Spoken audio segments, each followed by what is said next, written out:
4 in the morning, Abigail Mercer pressed her mother's miniature against her chest with one hand and let go of everything she had ever known with the other. She did not cry. Crying was a luxury for women who still had time. If this story moves something in you, something you thought you'd buried a long time ago, subscribe to this channel, follow every part to the end, and drop a comment telling me what city you're watching from. I want to see how far this story travels. The trellis gave on the third rung. Abigail felt it before she heard it. A slow wooden groan beneath her fingers, the kind of sound that a house makes when it decides it is done, keeping secrets. She tightened her grip, pressed her boot flat against the brick, and held still. Above her, the window she had climbed through stood open 2 inches. Below her, the tobacco field rolled south in the pre-dawn dark, smelling of wet soil and last season's labor. She had 3 coins in her apron pocket. She had her mother's miniature portrait oval ivory framed no bigger than a walnut tucked inside her bodice, where it pressed warm against her sternum. She had 1 carpet bag small enough to carry in one hand, packed the night before with 2 dresses, a wool shawl, a single pair of stockings, and the letter from her Aunt Prudence in Philadelphia that she had read so many times, the crease had gone white. She had 6 minutes before the household woke. She had counted it 100 times in her head over the past 4 days. The rooster crowed at 4:05. Cook started the kitchen fire at 10 past. Her father's valet moved through the upstairs hall at 1/4 past. 6 minutes. Not enough time to feel afraid. Just enough time to move. She moved. The trellis groaned again. She dropped the last 4 feet and landed hard in the mud at the base of the east wall, her boots sinking ankle deep, her carpet bag swinging against her knee. She straightened, pulled her right foot free with a wet sucking sound, and ran. She did not look back at the house. She told herself she would not look back at the house. She looked back once, just once, at the dark upstairs window where her father's study light had burned until midnight, where the candle had finally gone out, only after she heard the scratch of his pen stop and the quiet thud of a ledger closing. She had listened to that sound from her room across the hall, and understood it for what it was, a transaction completed. A signature dried. A daughter delivered on paper to a man she had met exactly 3 times. Elias Whitcomb, creditor, 41 years old, owner of the largest tobacco concern in 3 counties, and holder of her father's outstanding debt, $740 accumulated over 8 years of bad harvests, borrowed credit, and the slow financial dissolution of the Mercer family name. The marriage agreement had been signed 2 days ago. The ceremony was set for Saturday. Today was Wednesday. She had until Saturday to become someone else's problem entirely, or she had until right now to become no one's problem at all. She ran across the tobacco field toward the old post road. The dog barked, one sharp alert sound from the direction of the barn. She kept running. The mud pulled at her boots with every step, and she could feel the hem of her dress growing heavier, soaked through at the bottom, but she did not slow down. The post road was a 1/4 mile. She knew it by feel. She had walked it every Sunday to the churchyard for 11 years. She reached the road's edge just as the first gray light began to separate the sky from the tree line. She stopped breathing hard and pressed herself against the split-rail fence that bordered her father's land. The fence that would no longer be her father's land once the marriage cleared the debt. The fence that Elias Whitcomb would then own, along with the tobacco fields and the smokehouse and the old stone well, and whatever else had been written into those papers she had not been permitted to read. She turned north. Philadelphia was 60 miles. She had 3 coins and 1 letter, and her mother's face against her heart. She started walking. She heard the horse before she saw it. A single rider moving at a steady canter from the south, not galloping, not urgent, but deliberate. The sound came up the road ahead of the light, and Abigail stepped off the road's edge and stood still in the tall grass at the verge, her carpet bag held tight against her side, her breath shallow. The horse slowed. She hadn't moved. She had barely breathed, but the horse slowed anyway, and then it stopped, and the rider sat in the saddle above her, looking down, and even in the early gray, she could make out the quality of his coat, and the straightness of his posture, and the fact that he was not one of her father's men. He was younger than she'd expected a creditor's agent to be. Late 20s, she guessed, though his face had the settled look of a man who had made difficult decisions long enough that they had stopped surprising him. He wore a dark riding coat, good leather gloves, and a hat he hadn't bothered to pull down against the pre-dawn damp. He looked at her standing in the roadside grass with mud on her boots and a carpetbag in her fist, and said nothing for a moment. Then, "Miss Mercer." It wasn't a question. Abigail said nothing. "My name is Nathaniel Whitcomb." He said it the way a man says his name when he already knows it will not be well received, flat, careful, watching her face. "Elias is my cousin." She took one step back. "I am not here to take you back," he said, and he said it quickly, and she hated herself for noticing that his voice did not carry the oily confidence of a man who expected to be believed. He sounded like a man who expected the opposite.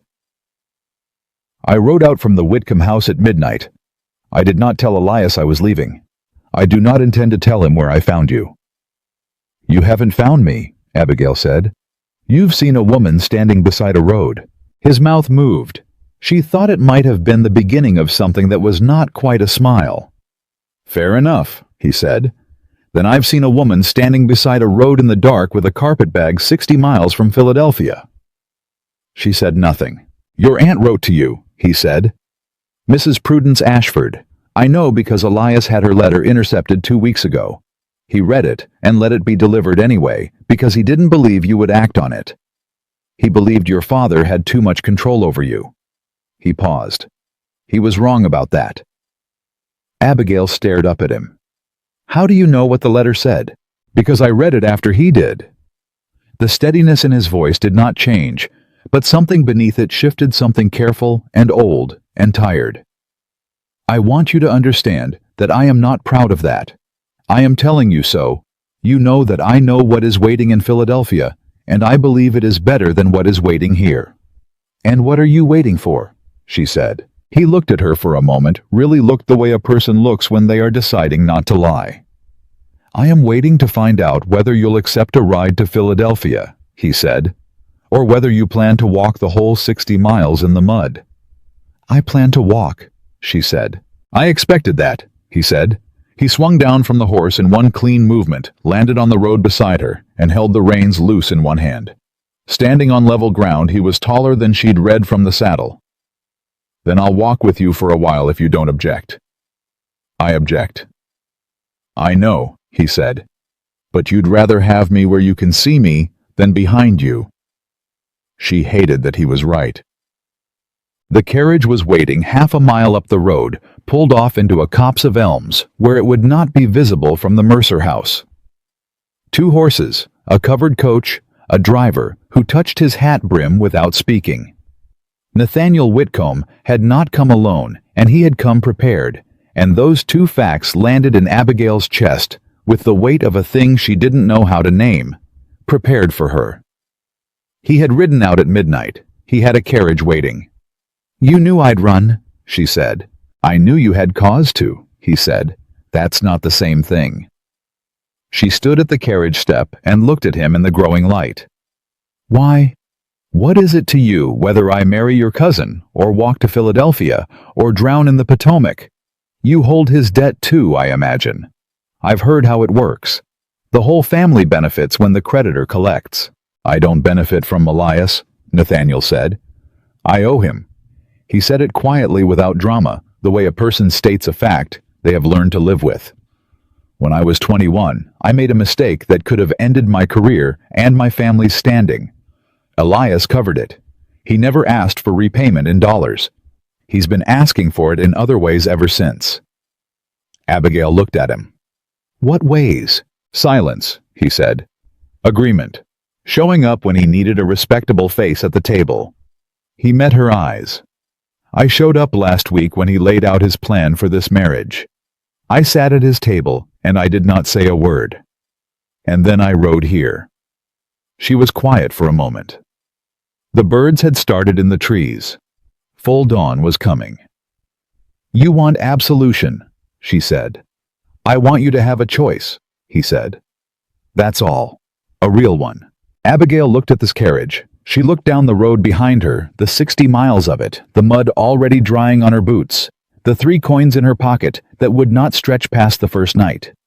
She thought about her father in his study, the scratch of his pen, the ledger closing. She thought about Elias Whitcomb's face, the first time she had met him, the way he had looked at her, not as a person looks at a woman, but as a merchant looks at an invoice he is satisfied to have received. She picked up her carpetbag and stepped into the carriage. She did not say thank you. They rode in silence for the first hour. Nathaniel sat across from her, hat on his knee, hands loose, looking out the small window on his side. She looked out hers. The Virginia countryside rolled past, still cool in the early morning, the fields beginning to catch the first real light. She kept her carpetbag on her lap, with both hands on the handles. She studied him the way she had been taught as a girl never to look at men directly and with assessment. The signet ring on his right hand, Whitcomb family old money, the kind of ring that was passed down with obligations attached. The mud on his boots that matched the mud on hers, he had ridden hard to reach her in the dark through the same post-road mire. The set of his jaw. The way he did not try to fill the silence with reassurance. She trusted reassurance the way she trusted signed contracts. Not at all. "Tell me about Elias," she said. He looked at her. "What do you want to know?" "I want to know why a man who owns $700 of my father's debt and a marriage agreement signed in law needs to have his cousin intercept letters from my aunt." She kept her voice even. "I want to know what he's afraid of." Nathaniel was quiet for a moment. "He's afraid she'll find him a lawyer," he said. "My aunt, Mrs. Ashford, has connections in Philadelphia legal circles that Elias would prefer remain uninvolved." He turned the hat on his knee, a slow rotation thinking. "The debt papers have some irregularities. I don't know enough law to tell you what they mean, but I know Elias rushed the signing, and I know he did not bring his usual solicitor. He brought a man I'd never seen." Abigail felt something sharpen inside her chest. "You think the papers are fraudulent. I think the papers are convenient," he said carefully. "I think a man who is truly confident in his legal position does not intercept letters." She looked at him for a long moment.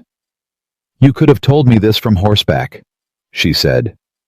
"You didn't need a carriage." He held her gaze. "No," he said.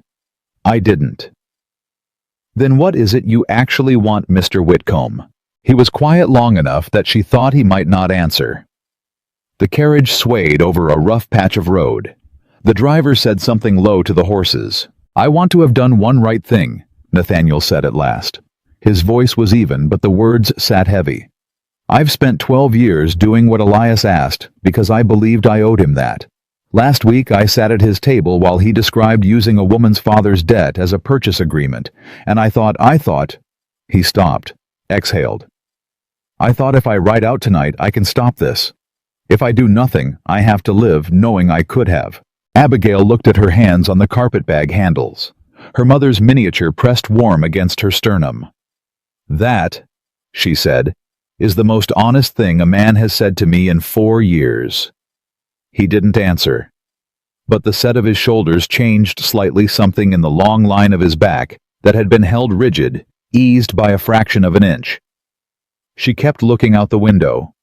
The fields rolled by. Somewhere behind them, the Mercer house was waking up.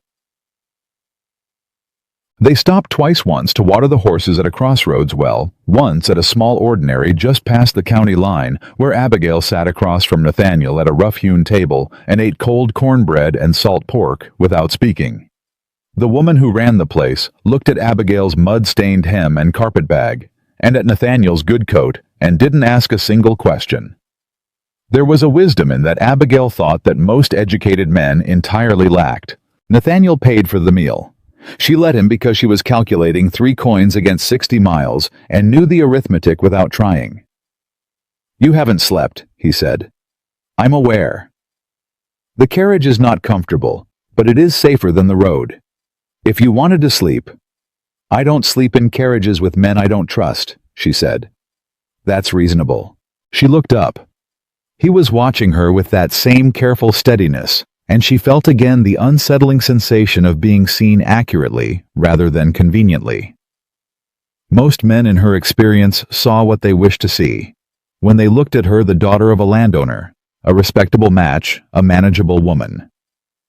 Nathaniel Whitcomb looked at her the way she looked at him, as a problem to be honestly assessed. She wasn't sure yet whether she found that comforting or dangerous. "Tell me something," she said. "When Elias discovers the carriage is gone, and I am gone, and you are gone, what does he do?" Nathaniel picked up his cup of water, set it down again.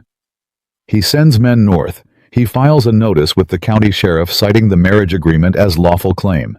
He contacts his solicitor. He moves quickly." He paused. "He will probably arrive in Philadelphia within 4 days of leaving Virginia."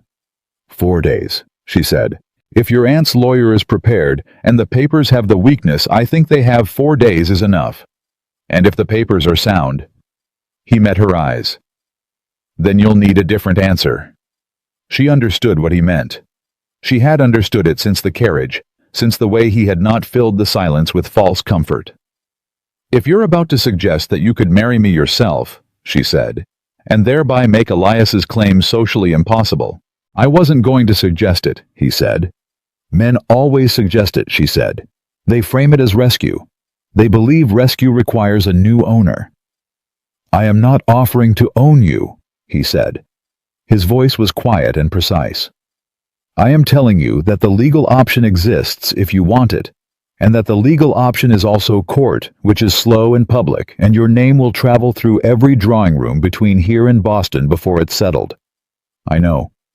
I wanted you to know, I know." She looked at him. "You're a strange man, Mr. Whitcomb."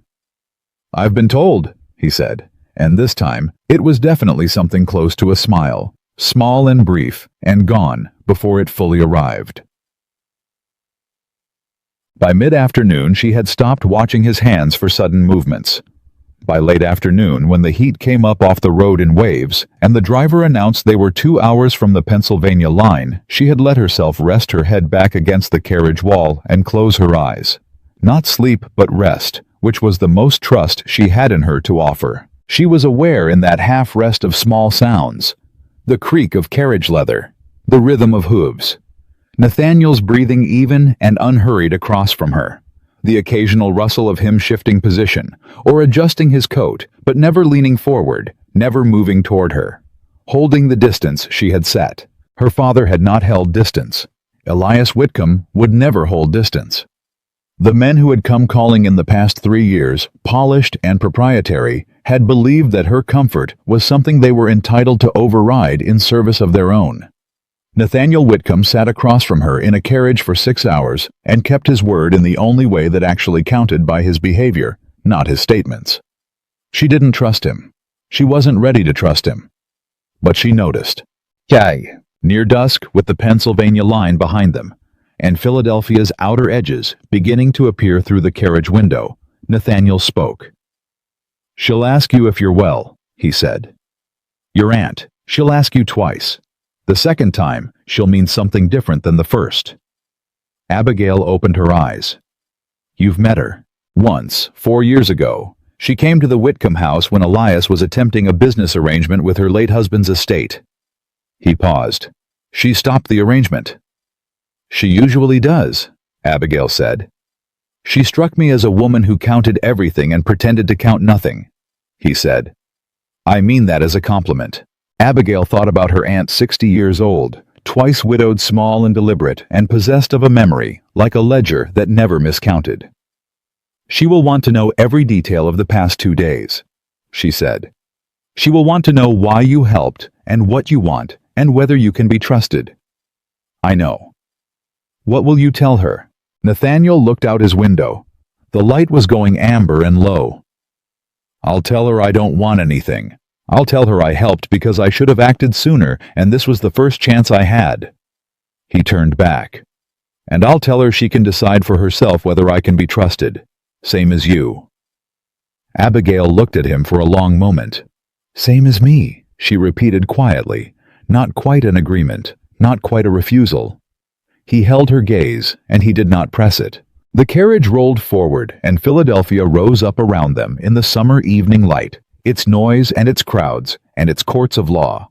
And behind them, somewhere on the Virginia road, A man named Elias Whitcomb was beginning to understand that his signed papers were not enough, and that a woman named Abigail Mercer had made her own decision about what her name was worth. She had not looked back at the house. She did not look back now. She sat straight in that carriage, with her mother's miniature warm against her heart and her carpetbag on her lap, and she watched her future coming toward her through the glass, uncertain, complicated without guarantee. And she thought that uncertain and complicated, and without guarantee, was still by every measure that mattered better than signed and settled and owned. She was not saved. She was not rescued. She was moving on her own terms toward a fight she intended to win. Mrs. Prudence Ashford opened the door herself. That was the first thing Abigail noticed. Not the house, not the hour, not the fact that her dress was still carrying Virginia mud all the way up to the knee. Her aunt opened her own front door, which meant she had been waiting, which meant she had known, which meant that something about this situation was already several steps ahead of where Abigail believed herself to be. Prudence Ashford was 61 years old and built like a woman who had survived 2 husbands, 4 lawyers, and a Philadelphia winter that had killed men twice her size. She was small and upright, and her gray eyes moved fast from Abigail's face to her carpetbag, to her muddy hem, to Nathaniel Whitcomb standing a careful 3 feet behind her on the front step. She looked at Nathaniel the way a judge looks at a man who has just claimed innocence without yet being asked. "You're alive," she said to Abigail. Not a greeting, a fact being confirmed. "I'm alive," Abigail said. "Come inside." Her aunt stepped back from the door, then stopped one hand on the frame and looked at Nathaniel again. I know your face." "We have met," he said, 4 years ago, the matter of the Ashford Mill contract." "I remember," she said. "You sat at Elias Whitcomb's left hand and said nothing." "Yes, ma'am. And now you've brought my niece out of Virginia in the middle of the night." "Yes, ma'am." She studied him. "Why?" "Because someone had to," he said. Prudence Ashford said nothing for a long moment. Then she stepped back further and held the door open. "You can come in too," she said. "But I want you where I can watch your hands." The parlor was small and precise, and everything in it had been chosen deliberately. Abigail knew her aunt's house the way she knew very few things in her life with genuine comfort. And she sat in the chair nearest the window and let the road exhaustion settle into her bones, while Prudence poured tea she had clearly already prepared and set Nathaniel in a chair across the room with the economy of a woman assigning positions on a battlefield. "Tell me everything," her aunt said, "from the beginning." Abigail told her. She didn't soften it, and she didn't rush it. She told her about the ledger sound at midnight, the 6-minute window, the frozen trellis that wasn't frozen because it was July, and the mud that was real, and the 3 coins, and the post road, and Nathaniel's horse appearing in the dark, like either salvation or a new trap. And she told it all in the flat factual voice she used when she needed her aunt to hear the truth rather than her feelings about the truth. Prudence listened without interrupting. She was very good at that, the precise, unnerving attention of a woman who believed that people told you more when they believed you had stopped waiting for them to finish. When Abigail was done, her aunt looked at Nathaniel. "The papers," she said. "Tell me about the irregularities." Nathaniel leaned forward, elbows on his knees. "The solicitor Elias brought to the signing a man named Reese from Baltimore. I've made inquiries. He's been involved in 2 other debt settlements in the past 3 years that were later contested. One was dismissed. One is still pending." He paused. "Elias moved the signing date up by 11 days. He told your brother-in-law it was because of business in Richmond. I believe it was because he'd heard Mrs. Ashford had engaged a lawyer." Prudence set down her teacup. "He heard correctly," she said. Abigail looked at her aunt. "You already knew." "I knew the papers were rushed. I knew Elias was moving faster than a man with clean documents moves." Her aunt's voice was careful and exact. "What I did not know was whether you were willing to fight or whether your father had already convinced you there was nothing to fight for." "My father," Abigail said slowly, closed his ledger at midnight, and went to sleep. "I know," Prudence said. "I raised him. He has always chosen comfort over courage." She said it without cruelty, the way you say a thing you made peace with years ago. "That is why I am glad you climbed out the window instead of waiting for him to change his mind." The room was quiet for a moment. Then Nathaniel said, "There's something else." Both women looked at him. He reached into the inside pocket of his coat and placed a folded paper on the low table between them. He did it carefully, like a man placing down something that might break or might burn, he wasn't sure which. "I took this from Elias's desk 2 nights ago," he said, "before I wrote out." Abigail reached for it before her aunt could. She unfolded it. It was a letter, written in her father's hand. Dated 6 weeks earlier, 6 weeks before the signing, 6 weeks before her father had sat her down in his study and told her with the resigned tone of a man delivering news he'd already accepted that she was to be married to Elias Whitcomb as a matter of the family's financial obligation. The letter was not about debt, it was about her. It listed her qualities, her education, her temperament, her age, the fact that she had managed the household accounts since her mother died, the fact that she was, as her father had written in his precise clerk's hand, a woman of considerable domestic and intellectual capability who would prove a valuable asset to any established household. Her father had not signed a debt agreement. He had written a sales prospectus. Abigail set the letter down on her knee. Her hands were not shaking. She was very deliberate about that. "He wrote this," she said, "before the papers were signed." "Yes," Nathaniel said. "He was negotiating the terms." "Yes." "He was not pressured into it. He initiated it." Nathaniel said nothing. That was its own answer. Abigail looked at the letter one more time. Then she folded it slowly and precisely along its original crease and set it on the table. "All right," she said. Her voice was very level. "What does your lawyer say the papers are actually worth?" Her aunt was watching her with the expression she wore when she was deciding how much to say. "My lawyer says that if the signing date was manipulated, if Elias moved it forward without your father's full informed consent, the agreement may be voidable. Not automatically voided. Voidable. There is a difference, and the difference is a court." "Court," Abigail said. "Weeks, possibly months. Your name in the newspapers." Prudence held her gaze. "I want you to understand what you are choosing before you choose it." "I understand it." "Do you?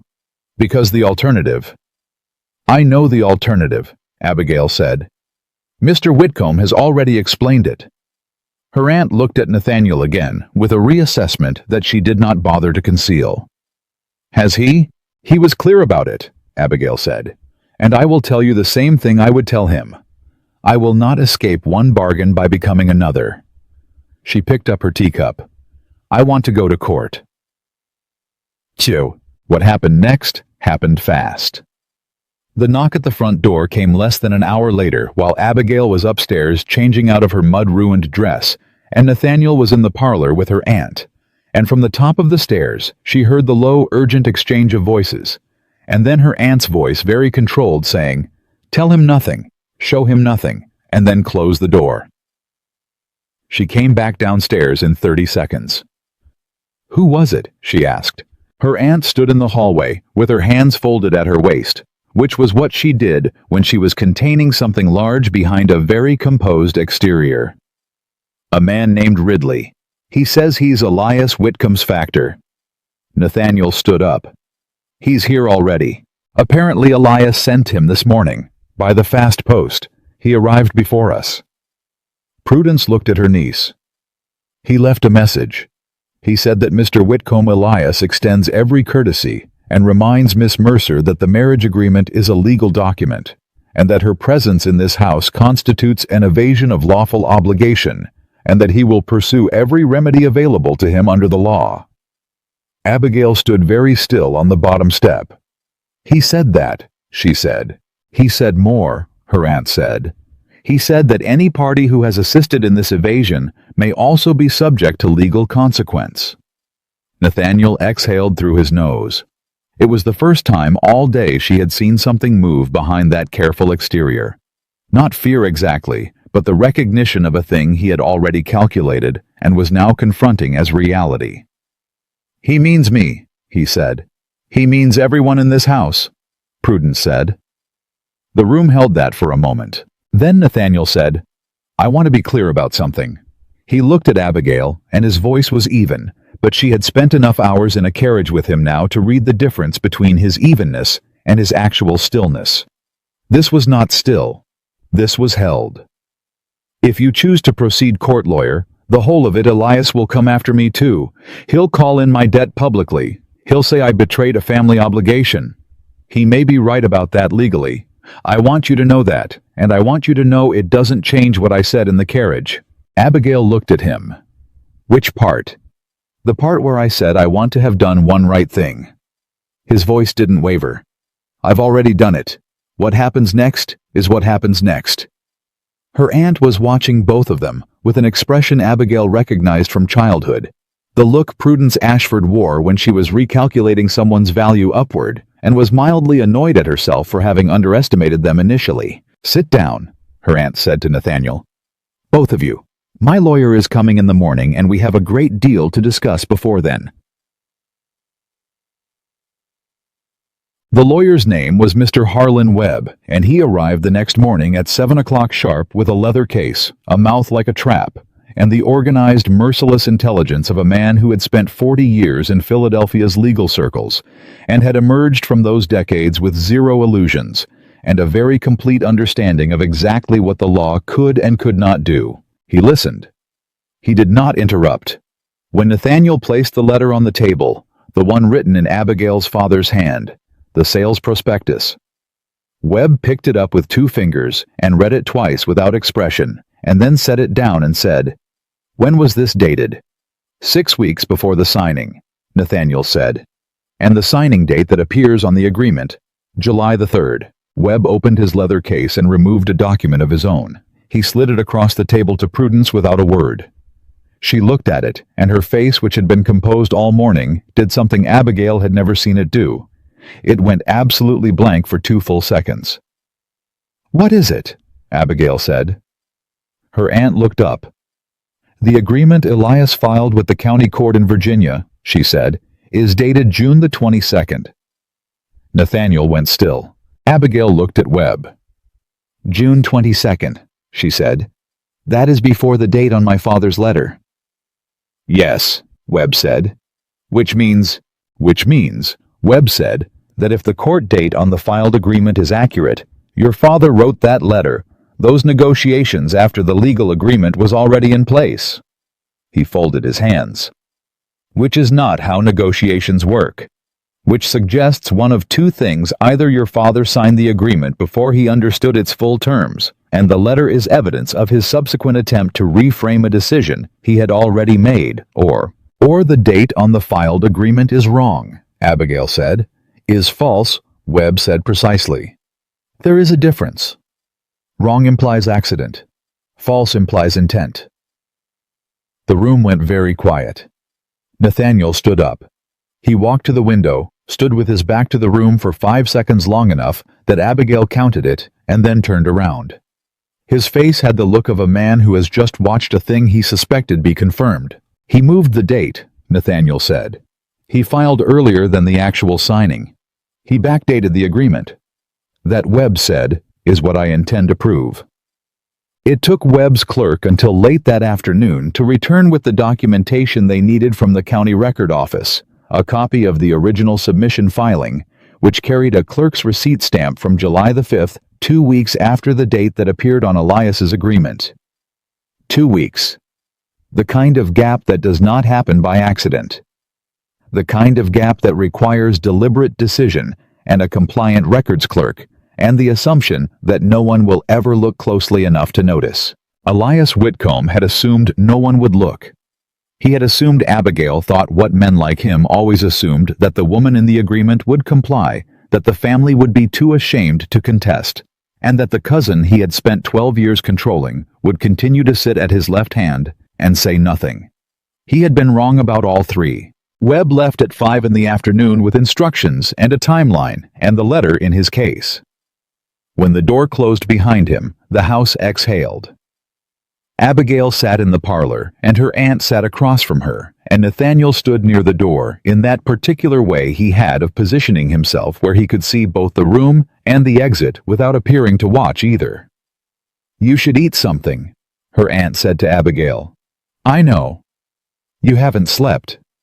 "I know that too." Prudence looked at her with the steady, unsentimental love that had been the most reliable thing in Abigail's life since her mother died. "Are you afraid?" Abigail thought about it. Really thought instead of reaching for the reassuring answer. "I'm afraid of what my father's face will look like when this reaches Virginia," she said. "I'm not afraid of Elias." Her aunt nodded slowly. "Good," she said. "Fear of the right things is useful. Fear of the wrong things is just wait." Nathaniel said from near the door, "He'll be here within 3 days. Both women looked at him. "Elias." He said the name the way you say the name of a thing that is already in motion. When his factor comes back without a resolution, he'll come himself. He doesn't trust anyone else to close a transaction he's already invested this much in. He paused. "I know how he moves." "Then tell us," Prudence said.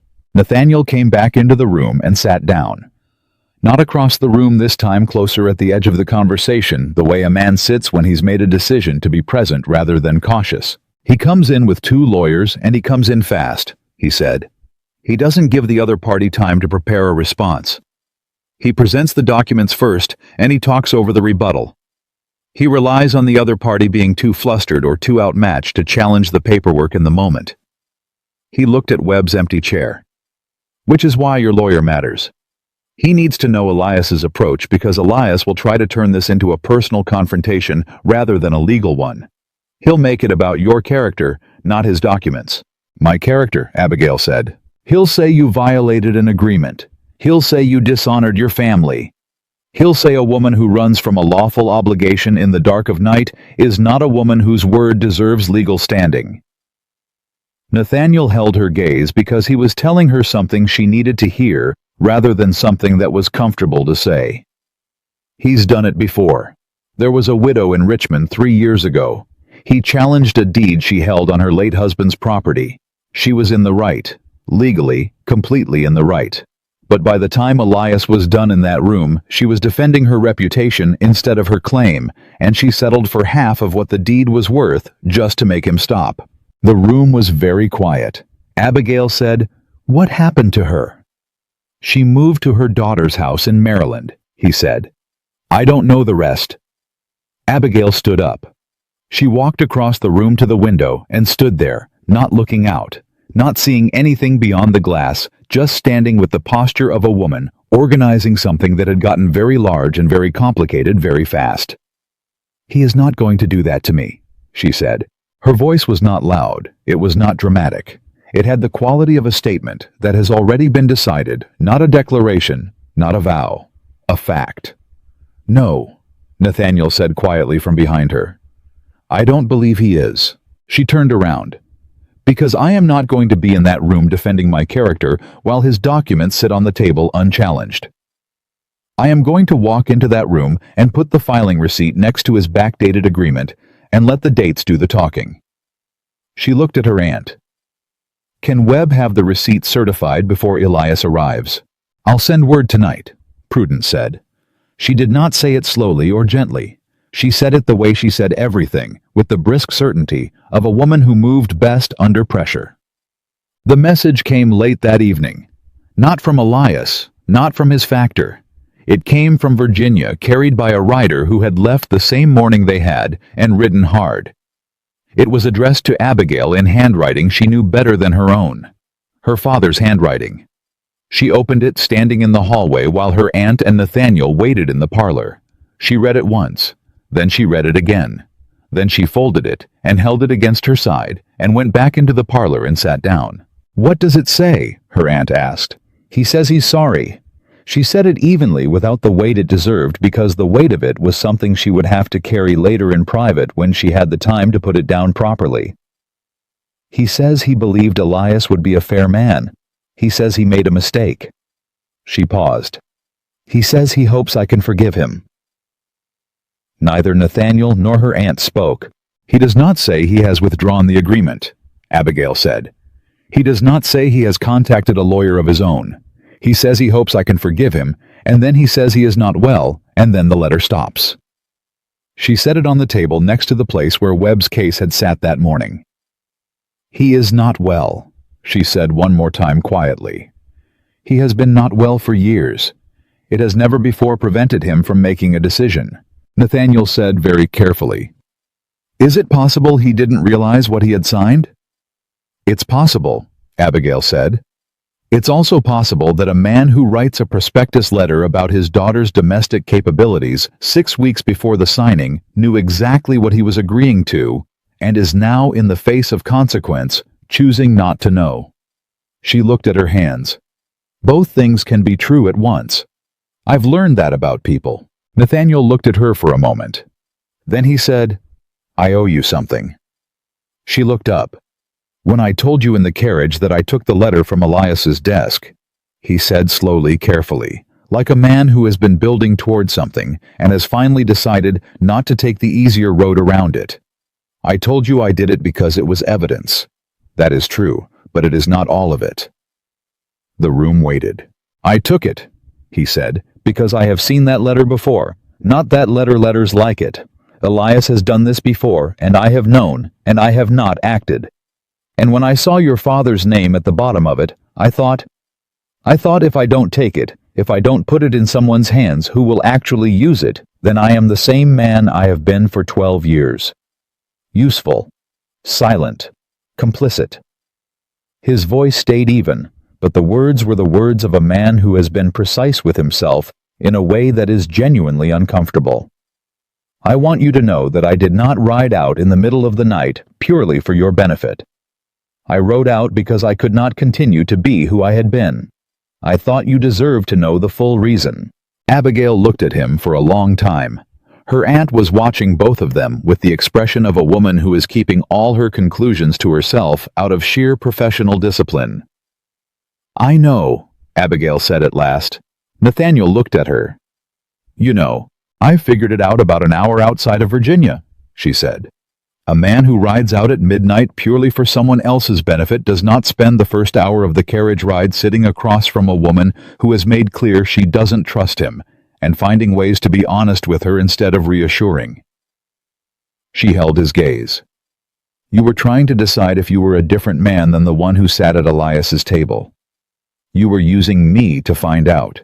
He said nothing, but there was something in his face, not shame, not quite, something more like the expression a person wears when they have been seen clearly and do not know whether to be relieved or exposed. I don't say that as an accusation, Abigail said. I say it because if we are going to walk into a room with Elias Whitcomb in 3 days and testify against his documents, I need to know who I am standing next to. Not the story you tell, the actual man. She let that sit for a second. And that man, she said quietly, seems like someone who knows when he's been wrong and doesn't look for the easy road out of it. That is, in my experience, rarer than it should be. Nathaniel let out a slow breath.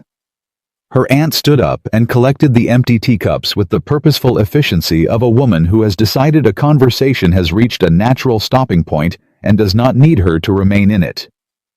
I'm going to send a message to Webb tonight, she said, moving toward the door. And in the morning we prepare. She paused at the doorway. You should sleep, Abigail, both of you. She left.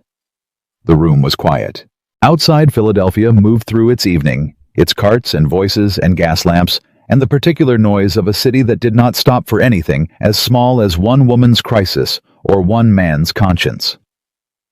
Abigail picked up her father's letter from the table and folded it into her apron pocket, next to the 3 coins she still hadn't spent.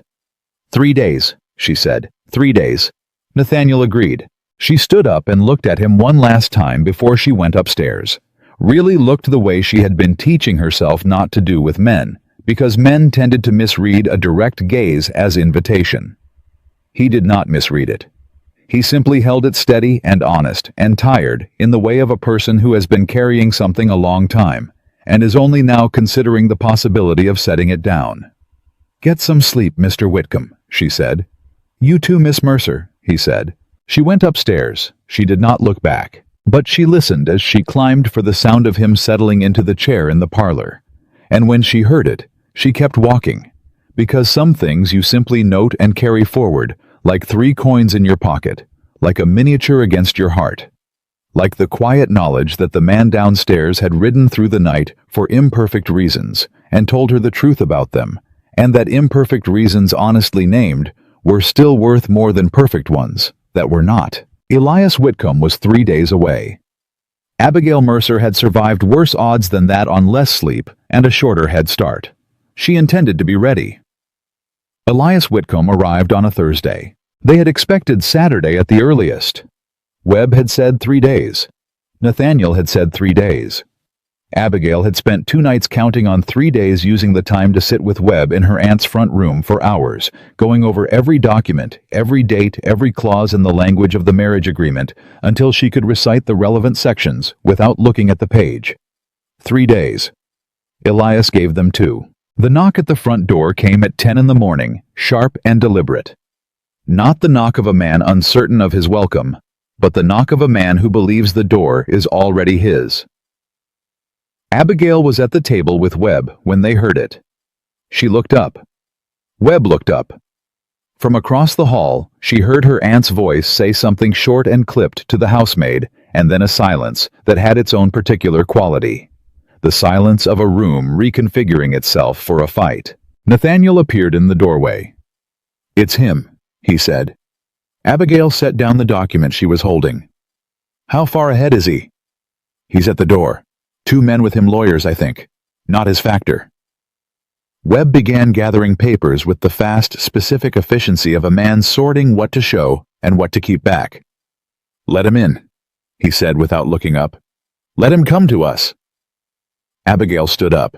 She smoothed her dress once, not from vanity, from habit, the same way a soldier checks his equipment before engagement, and walked to the doorway and looked at Nathaniel. His face was composed, but tight in the way it had been in the carriage when she'd asked him direct questions he hadn't wanted to answer. He was carrying something already, and they hadn't even begun. "Are you all right?" she asked him. "No," he said quietly. "But I'll manage." She nodded. That was the most honest answer he could have given, and she had long since decided that his honesty, however uncomfortable, was more useful than anyone else's comfort. They went out to meet him. Elias Whitcomb was not what she had remembered. She had met him 3 times, twice at her father's house, once at a dinner in Fredericksburg, and in her memory he had been large and confident and loud in the particular way of men who had never been told no by anyone whose opinion mattered to them.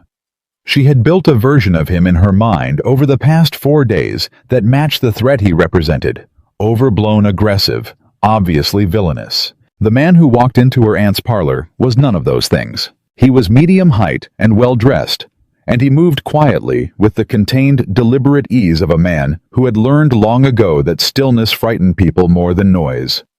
He was perhaps 40, dark-haired, and his face was— she registered this with a small, unwelcome jolt. Genuinely handsome in a way that explained how he had managed to build the kind of trust he needed to exploit over so many years. He did not look cruel. He looked reasonable. He looked like a man who had been unreasonably inconvenienced and was being gracious about it. That was more frightening than anything she had imagined. He looked at Abigail first. Not at her aunt, not at Webb, not at Nathaniel. At her. And his expression did not change at all. No satisfaction, no anger, no cruelty. Just a kind of patient assessment, the way a man looks at a problem he has already solved in his head and is waiting for the physical reality to catch up. Then he looked at Nathaniel, and something did change. It was small and brief, and it passed through his eyes like a shadow moves across a wall there and gone, but Abigail caught it. It was not anger. It was something older than anger.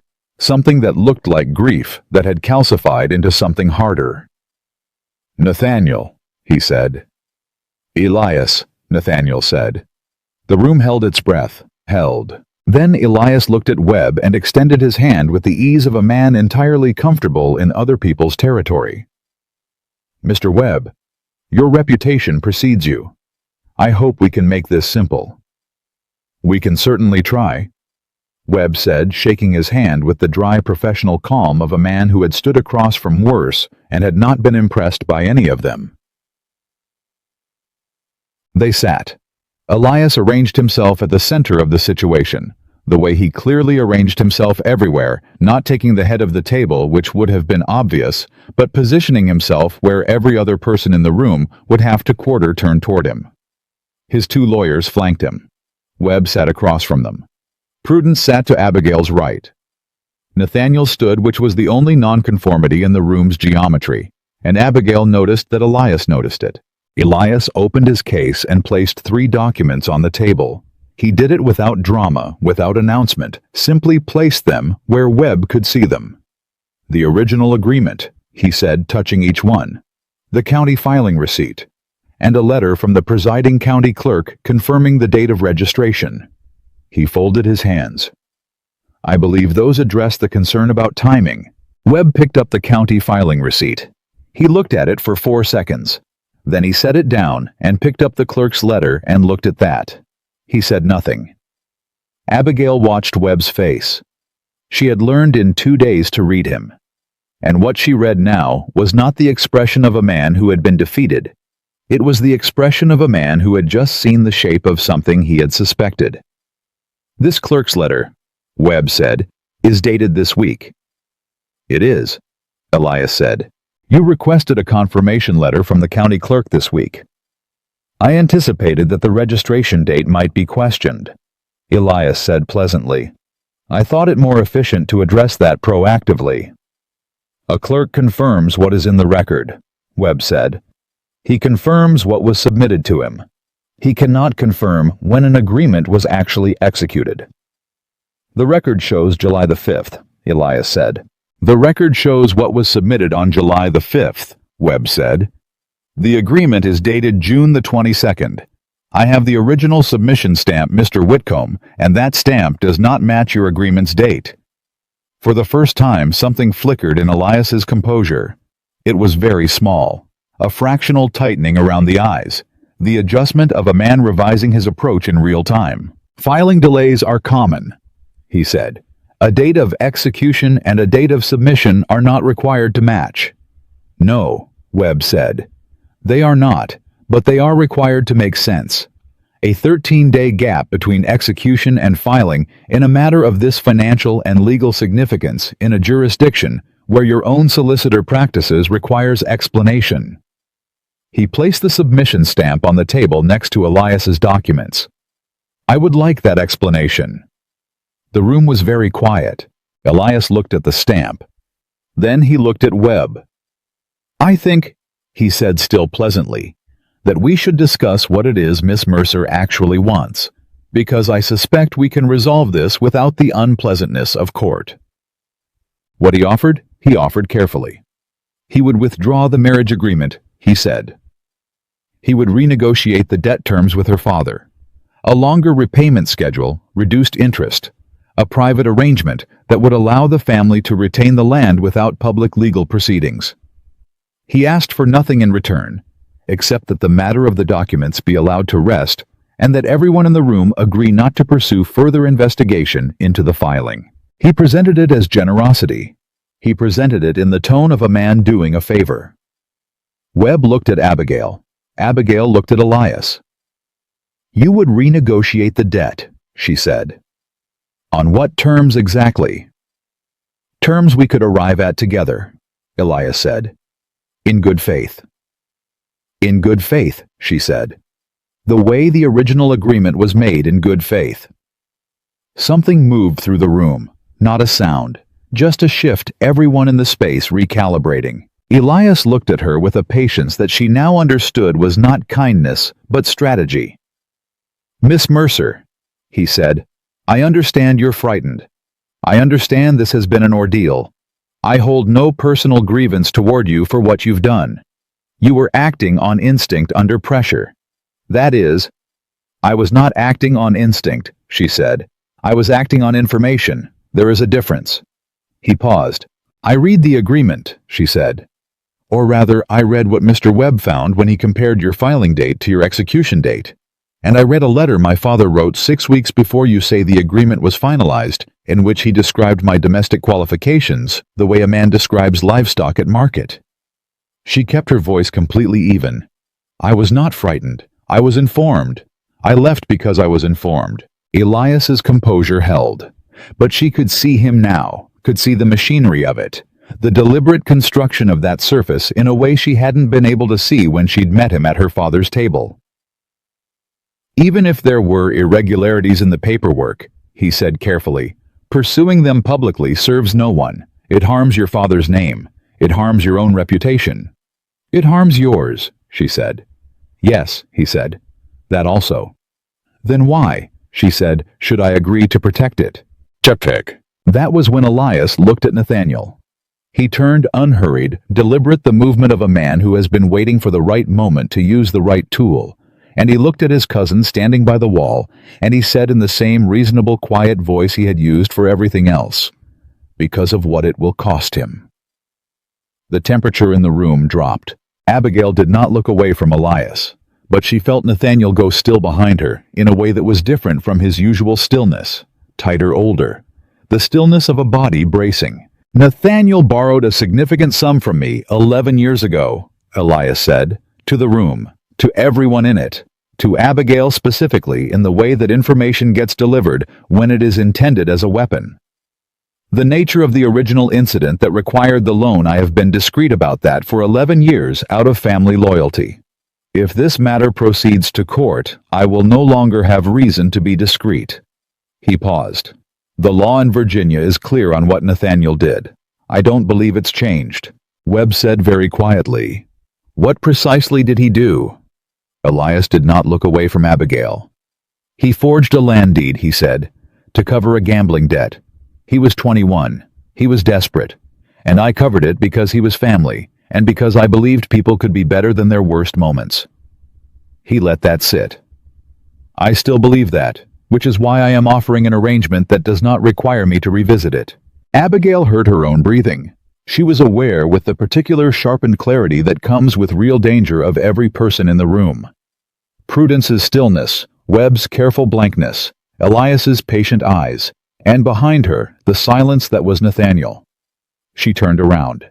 Nathaniel was standing against the wall, and his face was, she searched for a word and could not find one that was not also an exposure stripped. Not of composure. Of the thing that had been underneath the composure, the careful self-possession he had maintained across 4 days, and a carriage ride, and 2 sleepless nights of preparation. All of it gone, and what was left was a man standing in the full truth of something he had been carrying for 11 years, and had clearly always known would eventually be used against him. Is it true? She said, quietly, just to him. His jaw tightened. Yes, he said. All of it. A pause, 1 breath. Yes. She held his gaze for a long moment. Then she turned back to Elias. All right, she said. Elias leaned forward slightly, the first physical tell he had shown. All right meaning I heard you, she said. I understand what you're threatening. I understand the cost. She looked at him steadily. And I want you to understand that it doesn't change my answer. Silence. Elias looked at her as if she had said something in a language he did not speak. His lawyers exchanged a glance. Her aunt did not move. Webb had gone very still, in the way Webb went still when he was watching something he did not want to interrupt. Miss Mercer, Elias said slowly, I don't think you understand the full implication. I understand it completely, she said. You will expose what Nathaniel did 11 years ago. It will damage him, possibly ruin him. You are telling me that if I fight, he suffers for it. She paused. You are using him as leverage against me. I am explaining the consequences. You are using him, she said. The same way you have been using him for 11 years. The same way you used my father's debt to draft a marriage agreement before my father fully understood what he was signing. The same way you use every person whose weakness you've been careful enough to learn and patient enough to wait to deploy. She let that land. This is not a negotiation, Mr. Whitcomb. This is what you do. You find the thing that costs a person the most, and you hold it up, and you call it a consequence. Elias looked at her for a long time without speaking. Then he said very quietly, "I saved him." And something in his voice, something underneath the strategy, underneath the patience, underneath the polished and deliberate surface, was real. She registered it before she could decide what to do with it. Genuine. Old. The sound of a man saying a thing he had said to himself so many times, it had become a justification he no longer questioned. "I saved him," Elias said again, "and he rode to Virginia in the dark to help you escape me. I think I have some right to feel that the ledger is unbalanced." The room was very quiet. Abigail looked at him. Really looked the way she had made herself look at her father's letter, at the filing stamp, at all the hard and honest things that were easier to look away from. And she saw underneath the machinery a man who had begun something 12 years ago, from what might have been genuine feeling, and had then spent the years after converting that feeling into a system of control, because control was easier to hold than gratitude that might not be returned. She understood it. She did not excuse it. "You may have saved him," she said, "but you did not free him. And a man who saves you and then uses the saving against you for 12 years. She stopped, chose her next words precisely. "That is not a creditor. That is a captor." Elias stood up. The movement was not violent. It was not even sudden. But the room reacted. Her aunt's shoulders pulled back. One of his lawyers shifted because the stillness that had defined him for the past hour had cracked along a line that was older than this room and older than this argument. "I came here," he said, "to offer you a way out of this that preserves your father's land, your name, and this family's standing." His voice was controlled, but the control was being applied now rather than coming naturally. "I am not a villain in a story, Miss Mercer. I am a man who is owed a debt, and I offered generous terms, and you are refusing them because—" He stopped. "Because they are not generous," she said. "They are efficient. There is a difference." It was Nathaniel who spoke next.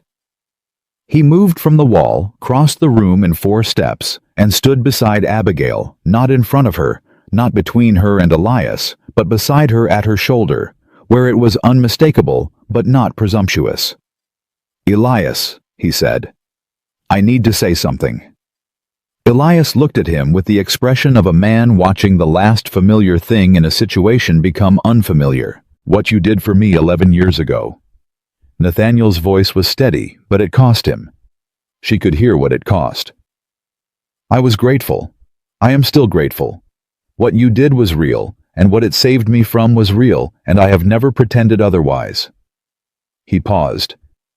"But you have been collecting on that debt every year since in ways that had nothing to do with money, and we have both known it, and I have let it continue because I told myself I owed it to you." He looked at his cousin, really looked the way people look at each other when they are past the edge of pretending. "I was wrong. Not about owing you. About what owing someone means. It doesn't mean belonging to them." The muscles in Elias's jaw moved. "If you expose what I did," Nathaniel said, "I'll stand in that court and tell them exactly what you just told this room. That you've known for 11 years that you've held it, and that you've used it." He held his cousin's gaze. "We can both burn down, or we can both walk away. But I will not be the reason she loses this." The word she was very quiet. Elias looked at Nathaniel for a long time. Something moved through his face that was hard to name, the movement of a person recognizing a change that has already happened and understanding that recognition came too late to alter it. He looked at Abigail one more time. "If this goes to court," he said, "I will fight it."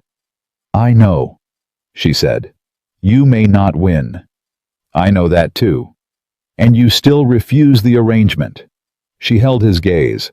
"I will not escape one bargain by becoming another." Char. The room exhaled. Elias straightened his coat. He gathered his documents with the same deliberate calm he had entered with. The composure was back, or the performance of it was, and she could not tell from this distance which. And he looked at Webb with professional acknowledgement, and at Prudence with something that might have been beneath everything a vestige of respect. He did not look at Nathaniel again. He walked to the door. One of his lawyers opened it. He paused at the threshold, his back to the room, and he said without turning around, "I'll be at the city tavern for the next 4 days. If anyone in this room changes their mind, that is where I can be found." He left. The door closed. No one spoke for 5 full seconds. Then Webb opened his case, placed all 3 of Elias's documents inside it alongside his own, and said briskly, "I'll need 2 days. I want the submission stamp certified by a second clerk, and I want the affidavit from the Baltimore solicitor about the previous filing irregularities. If I have both before Elias's 4 days are up, we can file the challenge before he leaves the city." Prudence nodded. "Do it." Webb left. The 2 remaining lawyers were gone. The room was suddenly very small with only 3 people in it. Abigail sat down. Not dramatically. Just the energy required to stand had reached its limit, and she sat down in the nearest chair and pressed her hands flat against her knees and breathed. Nathaniel sat across from her. Her aunt went to find tea that was not a performance of comfort, but an actual function, the warm and the ordinary, as a means of continuing. "You should have told me," Abigail said to Nathaniel. "Not an accusation, just the truth of it." "I know," he said. "About the deed. About what he actually has on you. When I asked you in the carriage what you owed him, I told you silence and agreement," he said. "I left out the reason." "Yes." He looked at his hands. The signet ring caught the light. "I was ashamed," he said. It was the simplest thing he'd said in 4 days, and it carried the weight of everything that simplicity contained. "I wanted you to see a man who had spent 12 years as someone's instrument, but had finally made a right choice. I did not want you to also see the thing that put me in Elias's hand in the first place." "I see both," she said. "I saw them before this room. The why of a man's worst moment tells you something. It's not everything, but it's something." He looked up. "You were 21 and desperate," she said. "That does not make it right, but it makes it human. And you've been paying for it in the only currency Elias accepts, which is yourself, for 11 years. She met his eyes. "That is enough punishment for anything a 21-year-old did out of desperation." He was quiet for a moment. Then he said, "What he said, that if this goes to court, he'll expose it, he meant it. He's not bluffing." "I know. It could ruin me, my practice, my standing." "I know," she said. "And I told him it didn't change my answer. I want you to understand that was not a decision I made carelessly." He looked at her. "Why I lied to you, you omitted," she said. "There's a difference, and I'm not certain you had enough trust yet to do otherwise." She held his gaze. "You've been earning it these 4 days, imperfectly, and with some significant gaps, but earning." Prudence came back with the tea and set it on the table, and sat down and looked at both of them, and did not say a single word that was not necessary. Which was, Abigail thought, the most loving thing her aunt knew how to do. Outside Philadelphia continued. Elias Whitcomb walked to the city tavern with his documents and his patience and his real old grief that had long since become something he used against other people, because it was easier than feeling it. And in her aunt's parlor, Abigail Mercer drank her tea and thought about the 4 days ahead, the court filing the certified stamps, the public record and the newspaper columns, and the long, slow machinery of justice that Webb had told her might take months. And she thought about her father's handwriting on that letter, and Nathaniel's face when Elias had said the word forged, and the look on Elias's face when she had refused him, which had contained beneath all the composure the genuine bewilderment of a man who had never before been told no by someone who had full understanding of what the no would cost. She had understood it completely. She had said it anyway. That she thought was not stubbornness. That was not bravado.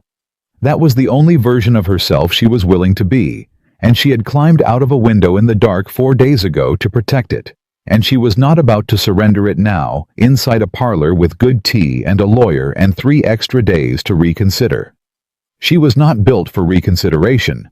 She was built for this. Webb came back the next morning with the certified stamp and a face that told her before he said a single word that something had changed overnight. She was already at the table when he arrived. She had been there since 6.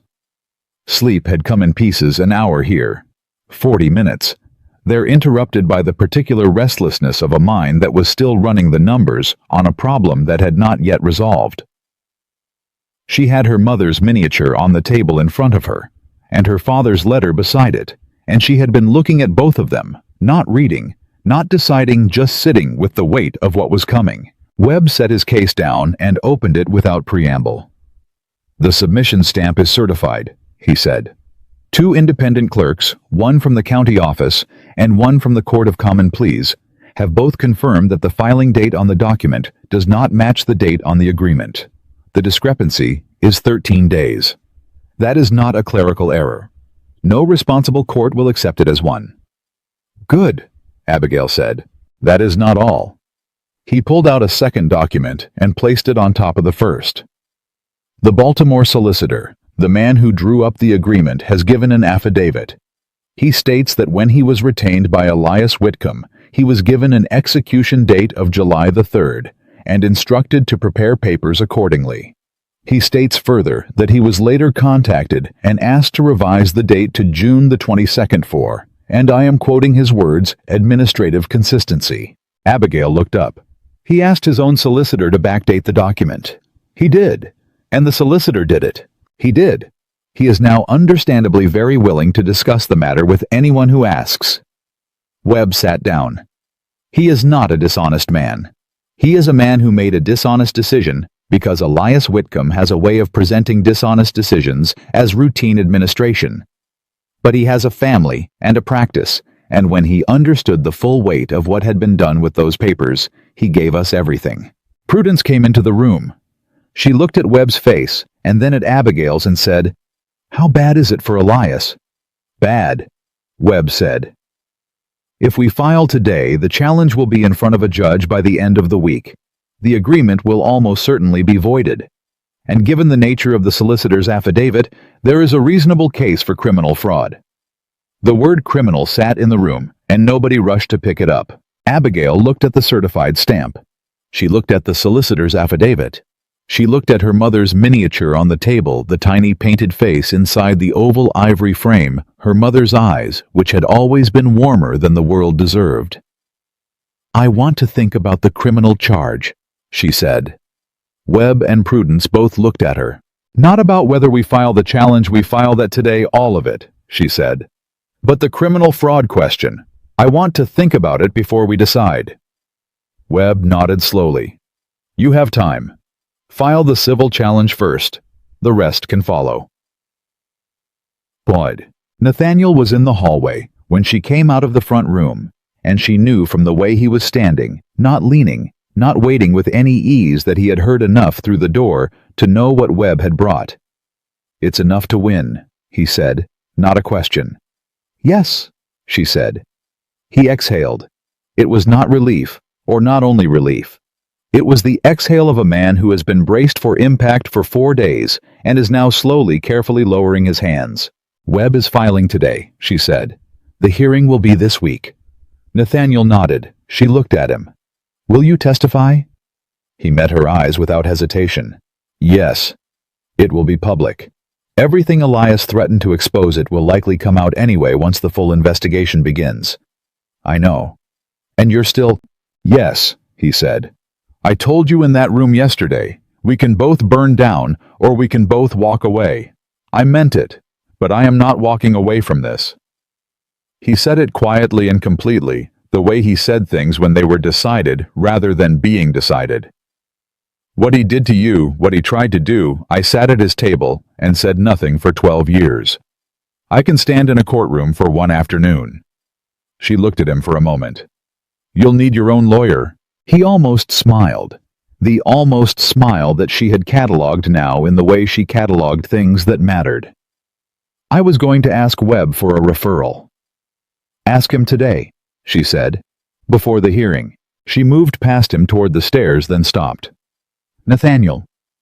She said his given name for the first time, and she said it the way she said things she had thought about before, saying with intention, "What you said yesterday in front of Elias, about not being the reason I lose this."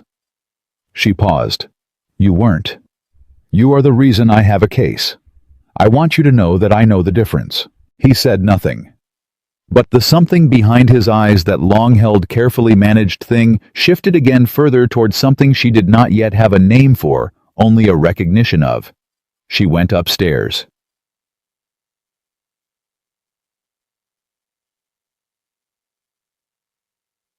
The message from Elias came 2 hours later.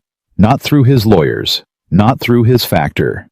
A folded note delivered by a boy of about 12 to the front step, addressed in Elias's own hand to Miss Abigail Mercer. Her aunt brought it to her without comment, which was itself a comment. She opened it. It said, "I would speak with you privately without lawyers before this proceeds further. I am not asking for negotiation. I am asking for a conversation. If you are willing, I will come wherever you choose. If you are not willing, I will understand it, and I will see you in court. E.W." She read it twice. "Don't," her aunt said before Abigail could speak. "I haven't said anything." "You're thinking it," Prudence said. "You're thinking about going." Abigail looked at the note. He said not negotiation, a conversation. "Elias Whitcomb has been negotiating since he learned to speak," her aunt said. "Every conversation he has is a negotiation. The fact that he says otherwise is the negotiation." "I know that," Abigail said. "I also know that I want to look at him without lawyers in the room, and I want to say what I haven't said yet, and I want to hear whatever it is he needs to say." She folded the note. "I am not going to change my decision. I am going to go and say my piece and come back, and then we will proceed exactly as Webb has planned." Prudence looked at her with the expression she wore when she was choosing between what she wanted to say and what she judged was actually useful. "I want someone with you," she said at last. He said privately, "I heard what he said." Her aunt's voice was dry and final. "I want someone in the building." They met at a small private parlor in the hotel where Elias had taken rooms. Neutral ground, which had been Abigail's condition, agreed to immediately, which told her something about the state of his thinking. She brought Nathaniel, who waited in the lobby below without argument, and she walked up the stairs alone. Elias was already there when she arrived. Standing, not seated, a change from the boardroom stillness of the previous day. He looked, she thought, like a man who had not slept well, and it was the first time in all their interactions that he looked precisely his age.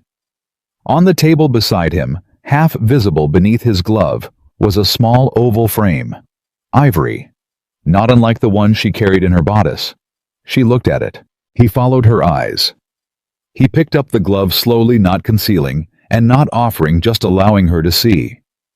Beneath it was a miniature portrait, the kind that women carried, and men were not supposed to need, but always did. The face inside it was a woman of perhaps 40, dark-haired, with eyes that were Elias Whitcomb's eyes in a woman's face. "Your mother," Abigail said. "She died when I was 19, he said. She said nothing. "She left a great deal of debt," he said. "My father's debt, technically, but she carried it. She was the one who managed everything, negotiated. Everything, held the household together, while my father made decisions that systematically undid everything she built." He set the miniature down. "When she died, there was nothing left. I spent the next 10 years building it back, and I built it the only way I knew how, by making certain that I was always owed more than I owed. That no one held more of my name than I held of theirs." Abigail looked at him steadily. "And Nathaniel, he was the first person I helped because I wanted to," Elias said, "not because it gave me leverage. He was 21 and desperate, and he reminded me—" He stopped. The composure did something she hadn't seen it do before, not cracked but thinned. "He reminded me of myself. Before I understood that generosity without terms is just another form of debt waiting to be called in." He paused. I told myself I wasn't using what I had on him. I told myself for 12 years that the reason he stayed close was because he wanted to. I believed it for most of that time. Did you believe it yesterday? She asked. A long pause. No, he said. The room was quiet. She looked at the miniature on the table and at the woman's dark eyes inside it. I carry my mother's face too, she said. She died when I was 14. She left a household that my father then drove slowly into the ground, making decisions that were well-intentioned and financially catastrophic, and I watched it happen one ledger at a time. She held his gaze. I understand how a person becomes the way you became. I understand what it costs to watch everything your mother built disappear. I understand the particular terror of debt, not the money of it, but the way it makes you feel like you are made of someone else's mistakes. She paused. I understand all of it, and I am still going to court. Elias looked at her for a long moment. I know, he said. I am not your mother's story, she said. I am not a ledger entry, and I am not a way for you to make certain no one ever holds your name, the way your father's creditors held your mother's. She kept her voice even, not cruel, not soft honest in the way that respects the person it is being honest with. You have done real harm to real people. The widow in Richmond, my father, and me. And whatever is true about where it came from, that harm is real, and it cannot be settled privately. Elias said nothing for a long time. He looked at the miniature. He picked it up and held it, and looked at his mother's painted face with the expression of a man saying goodbye to a justification he had been using for a very long time. If I leave America, he said, if I go to England, I have business connections there, property I've held for years. I could... He stopped, looked up. If I leave and sign over the debt agreement to your father with terms that give him 20 years and no interest, and I make no claim on anyone in this room, would you consider not pursuing the criminal charge? The air in the room changed. Abigail looked at him. You're asking me to let you leave quietly. I'm asking you, he said, to consider whether destroying me publicly serves justice or only satisfies it. She held his gaze for a long moment, and she thought about what justice actually was, not in the way a court decided it, but in the way she had decided things in the dark of her father's house 4 days ago. Justice was not punishment for its own sake. It was the restoration of something that had been taken and the guarantee that it could not be taken again. The criminal charge would drag through courts for a year. It would name her in every newspaper from Virginia to Boston. Her father, who was not well, would be summoned and questioned and publicly implicated in his own weakness. And Elias Whitcomb, for all the harm he had done, was not a man without grief. He was a man who had turned his grief into a system, and the system had to be dismantled, but the grief, the original thing, the 19-year-old boy watching his mother's world collapse, that was something she did not need to use as a weapon. She was not him. That was the point. She was not going to become a version of the thing she had run from. The agreement voided, she said. Every copy destroyed, not archived, destroyed in front of Webb. The debt transferred to my father on the terms you've described in writing, certified before you leave this building. She paused. And you go to England before the end of the month. He held her gaze. And the criminal charge. I will not pursue it, she said. But I will keep Webb's affidavits, all of them. Certified copies in a secure location indefinitely. She let that sit. If you ever come back, or if any claim is ever made against anyone in this story by anyone connected to you, I will file everything. Every document, every affidavit, every date. Elias Whitcomb looked at her for a long moment. Then he said, You are not what I expected. I know, she said. That's the problem with treating people like entries in a ledger. You stop expecting them to surprise you. Ted. She came down the stairs and found Nathaniel in the lobby, and he looked at her face and did not ask the question she could see forming behind his eyes. He waited. It's done, she said. He looked at her carefully. What does done mean? It means Webb needs to be here within the hour, she said. And it means you need to come upstairs with me and witness the destruction of a document. He stared at her. He agreed. He agreed. Abigail. He said her name the same way she had said his that morning, with intention, with the weight of a first time. What did you give him? Nothing he wasn't already losing, she said. And nothing I wasn't willing to give. She met his eyes. I let him leave. I did not let him off. There is a difference, and it matters to me that you understand it. He looked at her for a moment, with the expression of a man who has been watching someone be exactly who they said they were, and is still somehow surprised by it. I understand it, he said. Good. Send for Webb. Webb arrived in 40 minutes. He came with his clerk and his leather case, and the expression of a man who had been dragged from his preparation for a court filing, and was not yet certain whether to be relieved or annoyed. Nathaniel explained on the stairs. By the time Webb walked into the room where Elias was waiting with his 2 lawyers, the annoyance had settled into something more like professional respect for the efficiency of the outcome. The agreement was destroyed. Not symbolically, Webb cut it himself with a small knife from his case twice through, and then Elias's lawyer burned both halves in the fireplace while everyone watched. The debt transfer document was drawn up on the spot by Elias's own solicitor terms, dictated by Abigail, written by the solicitor, witnessed by Webb, Nathaniel, and Elias himself. 20 years. No interest. Full title on the Mercer land remaining with her father for the duration of his life. Elias signed it. He signed it with the same careful hand that had signed everything else, and he did not look at the paper when he set the pen down. He looked at Abigail. I will leave before the end of the month, he said. I know you will, she said.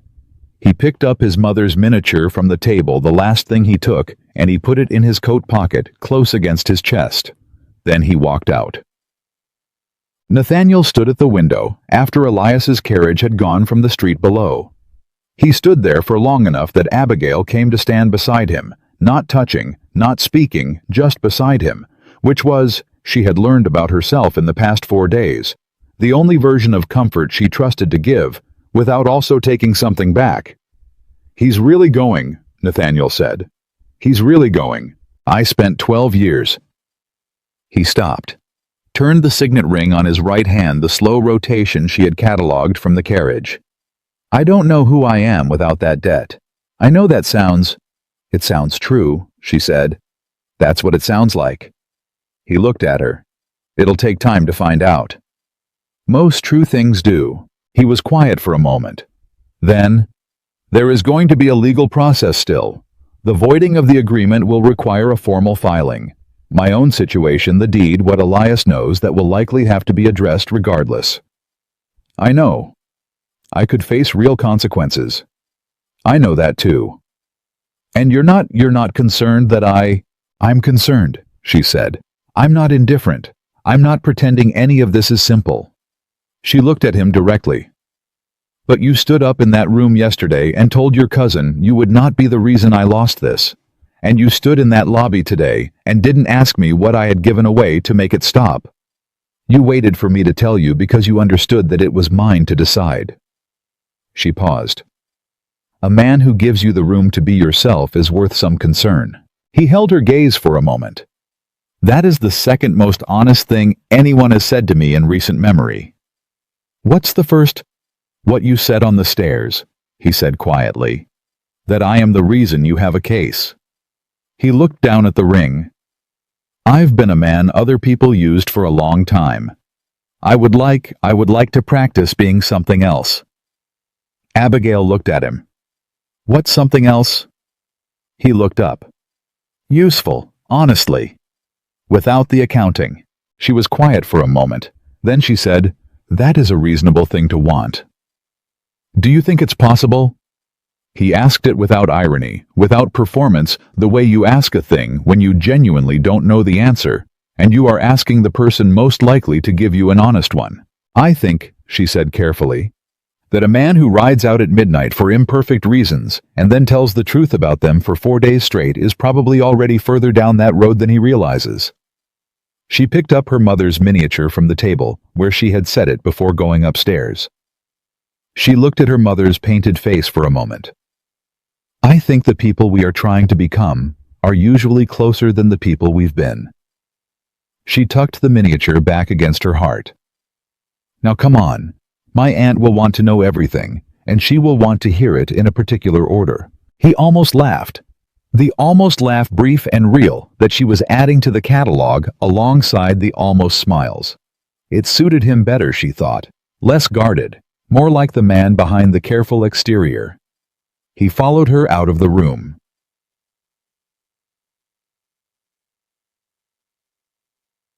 The letter from Virginia arrived the next morning. It was from a neighbor of her father's, a woman named Mrs. Calloway, who had known the Mercer family for 30 years, and it said, in the blunt, kind language of a woman who had delivered difficult news many times and knew that kindness was best served by plainness, that her father had collapsed 2 days ago, that he was in bed with the doctor attending, that he was not in immediate danger but that he was not well, and that she thought Abigail should know. Abigail read it at the breakfast table with her aunt and Nathaniel, and said nothing for a long moment. Then she folded it and set it down and said, "I need to go back." Neither of them argued with her. "The legal proceedings," Webb started from the doorway, "can continue without me for the initial filing," she said. "You have everything you need. The hearing doesn't require my presence until the formal confirmation." She looked at her aunt. "Will you stay to watch the process?" "I have never left a legal matter before its conclusion in my life," Prudence said. "I am not starting now." Abigail nodded. She looked at Nathaniel. "You should stay too. Your own lawyer needs you here." "I know," he said. "But—" He stopped. "But," she said. He looked at her with the directness he had been building toward, across 4 days not quite arrived, but close the way a person stands just at the edge of something they haven't crossed before and decides. "Is your father's house safe for you to return to alone?" She thought about it honestly. "He is not a violent man," she said. "He is a weak one, which is different. And I'm not going back to stay.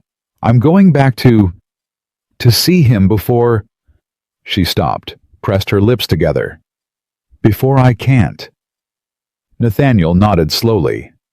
"All right," he said, and then carefully, "Will you write?" She looked at him. The question was small, but it wasn't. She understood that. "Yes," she said. "I'll write." She left the next morning with her carpet bag, which was lighter now than it had been when she'd arrived. She had given her aunt the spare dress, the stockings kept only the shawl. She still had the 3 coins. She had not spent a single one, she thought, as the carriage rolled south through the Pennsylvania morning, about her father's face when she walked back through the front door. Not the window, the door. And about what she would say to him, and about what it meant to forgive someone who had made you a line item in a transaction, and then written a letter of apology without retracting the transaction. It meant understanding that a person could be wrong and sorry at once, and that sorry without action was still sorry, still real, still worth the weight of a daughter's acknowledgement, even when it was not enough to be absolution. She was not going back to absolve him. She was going back because he was her father, and because she had run from that house with 3 coins and her mother's face, and she had fought and won, and she owed him the truth of that, if nothing else. She was going back as herself, fully, without apology and without armor. That she thought watching Virginia come up slow through the carriage glass was what winning actually looked like. Not a courtroom, not a destroyed document, not a man on a ship to England. It was this choosing to return on your own terms to the place that tried to define you, and walking through the front door, knowing with absolute certainty that it no longer could. Her father was smaller than she remembered. That was the first thing she noticed when she walked through the front door of the Mercer house. Not the window, the door in broad afternoon light with her carpet bag in her hand, and Virginia Summer pressing hot against her back. He was in the chair by the study fireplace, which was not lit because it was July, and he looked diminished in the way that illness makes people look, not thinner exactly, but reduced, as though the argument that had always animated his posture had gone quiet. He looked up when she came in, and she saw the thing she had been bracing for since Mrs. Calloway's letter: the guilt. Not the ordinary guilt of a man who has made a mistake and wishes he hadn't. The specific exhausted guilt of a man who has made a mistake and lived inside it long enough to understand its full dimensions. "Abigail," he said. "Papa," she said. She set her carpet bag down. She sat in the chair across from him, which she had done 10,000 times in her life, across this fireplace, in this study, in this house, that had once been large enough to contain a whole family's life, and now felt like a coat that had been made for someone younger. He said, "Are you well?" "I'm well," she said. The matter in Philadelphia. I received word from Elias's factor that the agreement had been—" He stopped. His hands folded on his knee tightened. I didn't understand the full extent of what I had signed. She looked at him. "That is true," she said carefully. "And it is also true that you wrote a letter 6 weeks before you signed anything describing my qualities the way a merchant describes goods. And that letter existed before the agreement, which means the negotiation began in your head before any pressure was applied." She said it without heat, without tears. Plainly, the way Webb stated facts. "I need you to know that I know that. I am not going to pretend I don't." His hands tightened further on his knee. His jaw worked. "I believed I told myself it was the only way to protect the land, to protect the family name, that Elias would be a fair man, and that you would come to accept it," she said. A pause. "Yes. The way Mama accepted things," she said. "The way she managed everything quietly and without complaint because she understood that the alternative was worse." She held his gaze. "I am not Mama, Papa. I love her for everything she gave us, and I am not her. I never have been. I don't think you ever truly saw that." Her father looked at her for a long moment, and the guilt in his face shifted into something raw, not self-pity, but something below self-pity, the layer underneath where a person finally stops explaining and simply sits in what they have done. "No," he said quietly. "I don't think I did." The room held that. Then Abigail said, "Elias is going to England. The agreement is voided. The debt has been transferred to a 20-year note with no interest. The land is yours for your lifetime." She let that settle. "It is done, Papa. What I went to do, I did. And I need you to understand that I did not do it for you. I did it because my name is my own and no one else's to trade." Her father looked at his folded hands for a long time. "I know," he said at last. Just that. No justification trailing behind it. Just, "I know." It was, she thought, the first honest thing he had said to her in years. She did not forgive him. Not that afternoon in that chair with the unlit fireplace between them, and 4 days of hard-won truth still loud in her bones. Forgiveness was not a decision you made in a single sitting. It was a thing you moved toward over time, in the way you move toward any difficult destination, by choosing repeatedly to keep walking. She chose to keep walking. "I'm going to stay for a while," she said. "Not because you need me to manage the house, because you're not well, and you're my father, and I am not the kind of person who leaves a sick man alone to prove a point." She stood up. "But I am also not the kind of person who does that quietly or without condition. I will stay, and while I stay you will speak to me honestly, about everything. Whatever comes next, we speak honestly." He looked up at her. He nodded once. It was the nod of a man who knows he is being offered more than he deserves and is choosing for perhaps the first time not to argue with that understanding. "All right," he said. She picked up her carpet bag and went upstairs to her room. Not through the window, up the stairs through the hallway in the full ordinary light of a Tuesday afternoon. The letter from Philadelphia came 10 days later. Webb's handwriting precise and spare, the formal filing had been accepted. The agreement was officially voided by the Court of Common Pleas. The debt transfer document had been recorded. And this was the part she read twice. Nathaniel's legal situation had been reviewed by the court in light of the full circumstances, including Elias's use of the debt as ongoing coercion. The original transgression 11 years prior had been acknowledged, a formal censure recorded, and the matter closed. No criminal proceeding, no ruin. She set the letter on the kitchen table and pressed both palms flat against the wood and breathed. From the study, her father's voice. Good news. Yes, she said. Good news. She wrote back to Webb that afternoon.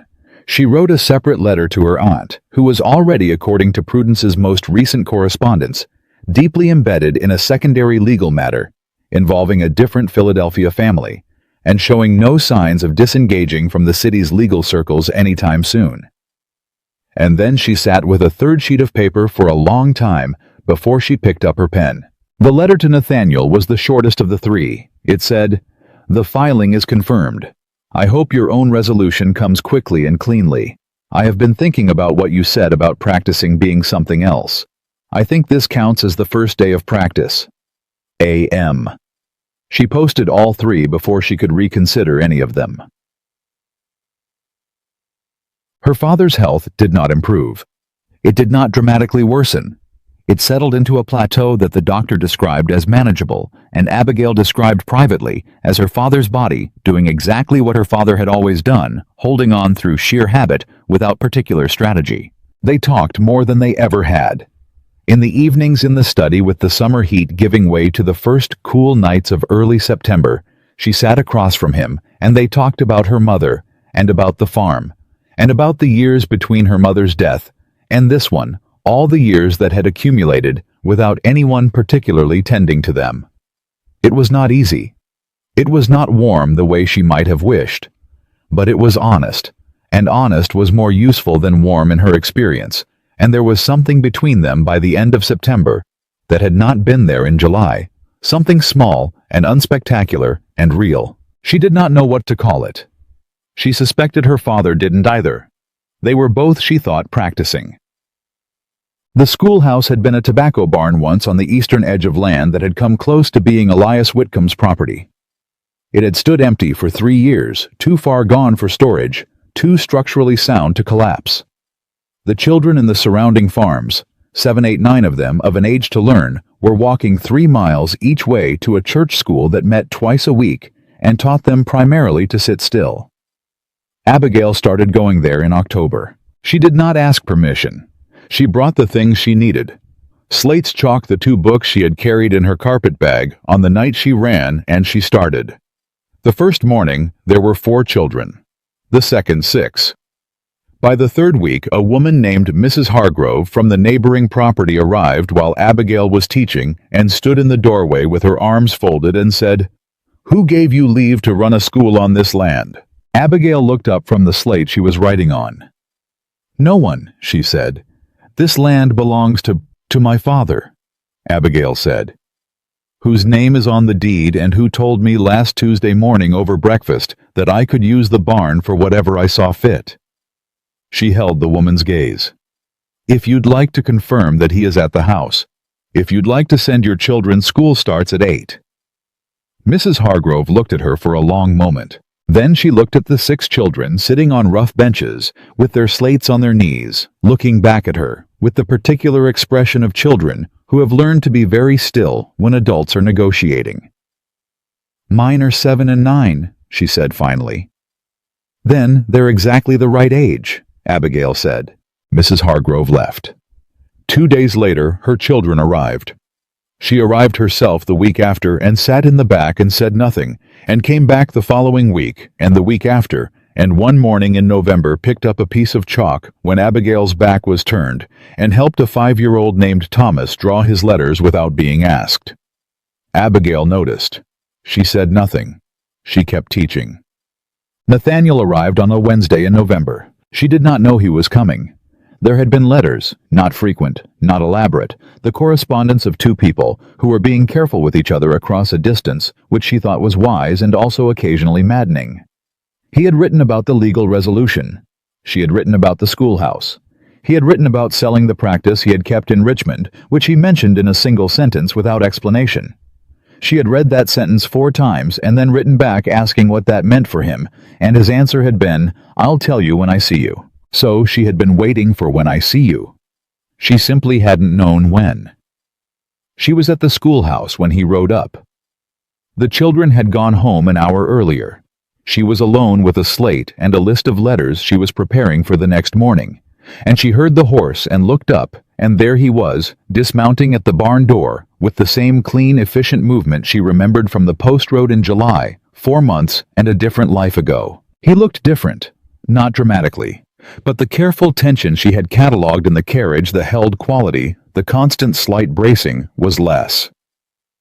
He stood in the doorway of a tobacco barn turned schoolhouse in November, and looked at her, and the almost smile arrived fully this time, clear and real, and a little rueful around the edges. "You started a school," he said. "I did," she said. "In a barn. It has excellent light in the morning." He looked around at the benches, the slates, the chalk lines still visible on the old board she had propped against the wall. "How many students?" 9. 10 next week if Mrs. Hargrove's youngest recovers from his cold." He came in and sat on the edge of one of the benches, which was low enough that it was slightly absurd for a man of his height, and he looked at her with that directness he had been building toward across 4 months of careful letters and one very long carriage ride. "I sold the Richmond practice," he said. "I know, you mentioned it." "I didn't explain it." "No," she said. "You said you'd tell me in person." He looked at his hands. The signet ring was gone. She had not noticed it before, had not been looking for it, but now she registered its absence the way you register the absence of a sound you have been hearing so long you stopped noticing it until it stopped. "The ring," she said. He looked at his right hand. "I sent it back to the Whitcomb family estate," he said. "There's a cousin Elias's younger brother who had nothing to do with any of this. It belongs to him now." He paused. "It belonged to him for a long time. I was just the one wearing it." She looked at his bare hand. "And the practice. The proceeds paid the legal costs from the formal censure," he said. "And the remainder, there wasn't a great deal, but what there was, I put toward something else." He held her gaze. "I bought a small piece of land outside Fredericksburg, 20 acres. There's a house on it that needs work. And I thought about what I want to do next, which is something I have not permitted myself to think about clearly in 11 years. He paused. "And I thought about who I want to be near while I figure it out." The barn was very quiet. Abigail set down her chalk. She looked at him for a long moment, this man who had ridden out at midnight for imperfect reasons and told the truth about them, who had stood in a parlor and said, "I will not be the reason she loses this," who had sent his family ring back to where it belonged, and paid his debt honestly, and ridden to Virginia in November to say the rest of it in person. "Nathaniel," she said, "if you are about to offer me something—" "I'm not offering you anything," he said. He said it quietly and clearly, the way he said things he had decided before he arrived. "I am not here to offer you protection or provision or a name to replace the one Elias tried to take. I have sold most of what I had, and I have 20 acres and a house that needs work, and I am a man who is learning to be honest, and who is better at it than he was 4 months ago, but still not as good as he would like to be." He met her eyes. "I am here to ask if I can stay near you while I keep learning. Not as a creditor or a rescuer or a husband if that's not what you want. As someone who is in your proximity and who would like to continue to be." She looked at him. "That is not a very romantic proposition," she said. "No," he agreed. "It's an honest one." She stood up. She walked to the bench where he was sitting, which put her at eye level with him for the first time since the early morning on the post road when he'd dismounted from his horse. She looked at him directly the way she had been looking at people directly her whole life, with the full assessment she had been told repeatedly was too much for polite society. He held it. He always held it. 20 acres outside Fredericksburg," she said. "Yes." "And a house that needs work." "Considerable work." "And you want to be near me while you figure out what comes next." "Yes," he said. "I do." She was quiet for a moment. She thought about the carriage in July, and the 3 coins in her pocket, and her mother's miniature warm against her chest, and the 6 minutes she'd had on that trellis to decide what her life was worth. She thought about Elias's face in the hotel parlor, and her father's face in the study chair, and Webb's face when he read the certified stamp, and her aunt's voice saying fear of the right things is useful. She thought about what she wanted, not what was available, not what was safe. What she actually honestly, without negotiation or compromise, wanted. There are conditions, she said. He almost smiled, the full smile, not the almost. I expected that. I will not stop the school, she said. Whatever else happens, the school continues. It is mine and I built it, and 9 children are depending on it. 10 next week, he said. 10 next week, she agreed.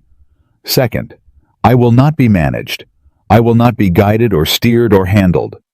If you disagree with the decision, I make you say so plainly, and we discuss it, and sometimes you will be right, and I will change my mind, and sometimes I will be right, and you will change yours, and neither of those outcomes will be cause for either of us to keep score. Agreed, he said. Third, she paused. I am not afraid of you. I want you to understand that. I was afraid on that road in July because I did not know you. I know you better now. And what I know does not frighten me. It is the closest I have come in a long time to trusting someone who is not my aunt. She held his gaze. I need you to understand what that means to me and to treat it accordingly. He stood up from the bench. He stood up slowly and carefully, the way he did everything when it mattered, until he was fully upright in front of her, close enough that she was aware of the November air and the quiet of the empty barn, and the particular quality of this moment, its realness, its imperfection, its total absence of the kind of dramatic orchestration she had read about in stories and never once believed in. This was not a story moment. It was a real one, and real was she had decided a long time ago better. I understand, he said, and I will treat it accordingly. He paused. May I stay? She looked at him. Yes, she said. You may stay. He stayed. He took a room at a boarding house in the nearest town, which was entirely proper, and which her aunt, when she heard about it in a letter, Prudence read 3 times before responding, approved of, with the succinct annotation, good. He came to the schoolhouse 3 mornings a week and sat in the back the way Mrs. Hargrove had, and helped where he was asked, and stayed out of the way where he wasn't. He was unexpectedly good with the children. Not in the soft, accommodating way of a man performing gentleness, in the precise, honest way of someone who answered their questions directly and did not talk down to them and treated their interest in things as real, which it was. Thomas, the 5-year-old, who had been drawing his letters with Mrs. Hargrove's help, decided by December that Nathaniel was the appropriate person to ask about everything not directly related to letters and numbers. Nathaniel answered these questions about horses, about distances, about why rivers moved the way they did, with the same careful honesty he applied to everything. Abigail watched this from across the room, and did not say anything about it, but she noticed, and she filed it in the place where she kept the things that mattered. Her father died in January. He died in his own bed on a Tuesday in the early morning before the household was fully awake. The doctor said it was his heart. Abigail thought it was the accumulated weight of a life spent choosing convenience over courage, which eventually in her experience became its own kind of cardiac event. She sat with him in the last days when he was mostly sleeping. She held his hand when he was awake, and spoke clearly when he asked her things, and let the silences be what they were. He asked her once on the last day he was fully conscious if she had forgiven him. She thought about it. Honestly, the way she thought about everything. I am in the process of it, she said. I don't think forgiveness is a moment. I think it's a direction. He was quiet for a while. Then, your mother would have said the same. No, she said gently. Mama would have said yes immediately, because that's who she was. She squeezed his hand. I'm someone different, but I'm still going in the right direction. I need you to know that. He squeezed back, weakly but clearly. He died 2 mornings later in his sleep with the debt paid and the land secured and his daughter within 20 miles. Not absolved, but not alone. The funeral was small. The people who came were the people who had known the Mercer family through its good years and its bad ones, neighbors, the doctor, Mrs. Calloway, several of the farming families whose children now attended the schoolhouse, Mrs. Hargrove came and stood in the back and said nothing, and that was exactly right. Nathaniel came. He stood beside Abigail, not behind her, not in front of her, beside in the January cold, and he did not try to fill the silence or explain the grief or make it into something manageable. He simply stood there, which was what she needed, and which he seemed to understand without being told. Afterward, walking back from the churchyard, she said, "He asked if I'd forgiven him." "What did you say?" Nathaniel asked. "That I was in the process," she said. "That forgiveness is a direction, not a moment." He was quiet for a beat. "Do you think that's true?" "I think it was true for me in that room," she said. "I think it's different for everyone." She paused. "Do you forgive Elias?" He thought about it for the length of several steps. "I think," he said slowly, "I understand him better than I forgive him, and I think I am grateful for the difference because understanding is something I can carry without it burning." She nodded. "That's honest." "I'm practicing," he said. She almost smiled. "You're getting better at it." Spring came. The schoolhouse added 2 more students, a girl of 11 named Clara, whose family had moved up from the south, and a boy of 8, who came alone the first morning and told Abigail his name was James, and that his father said learning was for people with time to waste, and that he had decided to come anyway. Abigail looked at him for a moment. Then she handed him a slate and pointed at the bench next to Thomas. "Your father is wrong," she said. "Sit down." He sat down. He came back the next day and the day after. In April, Nathaniel sold a piece of the Fredericksburg land, not all of it, a portion, and used the money to properly roof the schoolhouse and replace the makeshift benches with real ones, and add a small iron stove, so that next winter the children would not have to sit in their coats to learn their letters. He did this without announcing it. She found out through the carpenter he'd hired, who mentioned in passing who had commissioned the work. She went to the boarding house where he was staying that evening and knocked on the door. He opened it. He looked at her face. "The carpenter told you," he said. "The carpenter told me," she said. He waited. "You could have asked," she said. "I could have," he agreed. "I thought you might say no." "I might have," she said. "That was my decision to make." He nodded. "You're right. I overstepped." He said it without defensiveness or elaboration. "Just you're right." She looked at him for a moment. At his face in the April evening light, honest and careful and imperfect, in the specific ways she had catalogued over months of careful proximity. At the bare right hand that had learned to hold things differently, now that it wasn't wearing someone else's obligation. "The stove was a good idea," she said. "I know," he said. "I just should have asked first." "Yes," she said. "Next time ask." "Next time," he agreed. She looked at him for one more moment. Then she said, "Come to the schoolhouse tomorrow morning. Thomas has a question about rivers that I told him you would answer." He almost smiled. Fully smiled.